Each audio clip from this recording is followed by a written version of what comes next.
Hi guys, welcome to Jacq Chat for another week. This week I wanted to share a really exciting story of ours and how we managed to add an extra $1 million into our retirement savings using a self-managed super fund, and how I've also helped many of our other clients do the same.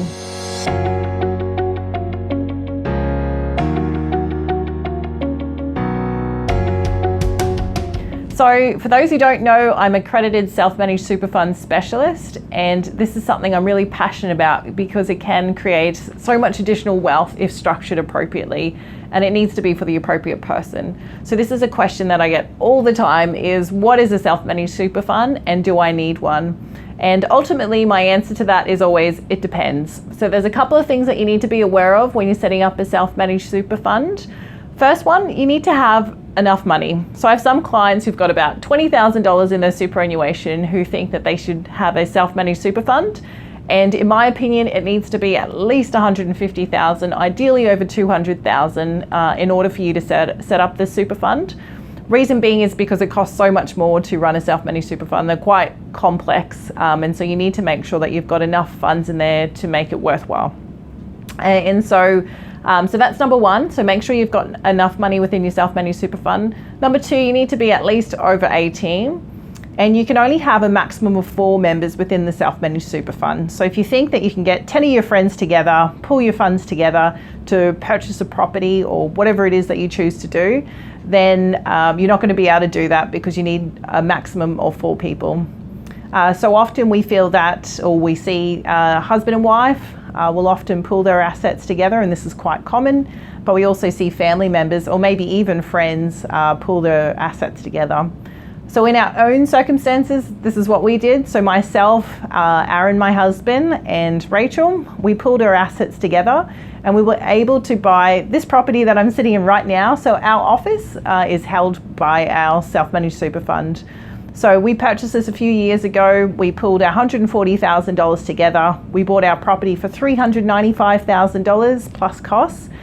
And I'm very excited to say that based on our calculations, so you'll see the numbers in front of you now. So we've got 7% rental return, and we're estimating a growth rate of about 5% per year in the capital amount. And based on those numbers there, we're anticipating that we should have in excess of $1 million extra in 20 years' time. So at that time, most of us will only be in our 50s. So we won't even be able to retire at that stage. So by the time we do retire, it's going to be even more than $1 million extra in retirement. So how is it that we were able to add so much more by having a self-managed super fund? Well, basically, we're paying an interest rate of about 6% at the moment, whereas our rental yield that we're anticipating is about 12%. Our investment growth was 12% per year. So effectively, we're making 6% or money that we've borrowed from the bank, which is just awesome. And that's really where this strategy is really paying off for us. And so not only is it fantastic for us within retirement savings, but what's also fantastic about it is that we got to buy our own property, that we don't have to worry about other landlords changing rules on us or not renewing our lease, that we get to take ownership of the property that we're in.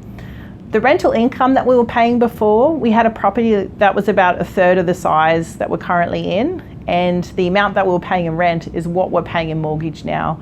So for the same amount, we've got a property that's 3 times the size, and we're now putting money towards our retirement rather than rent money, dead money. So that's how we did it, guys. That's how we added an extra $1 million into our retirement savings using our superannuation, helping our company out as well. And it's worked really well for us. And I've got many clients, we've done the same sort of structure, and they've done extremely well as well. So we actually have an event coming up soon that I'll be speaking at. And if you want more details, follow the link below. That will lead you on to my website, so the Jacqueline Hannon website, where you'll be able to get more information, have a look at the upcoming events, and learn more about what we do. So thanks guys for listening for another week, and we'll see you next week.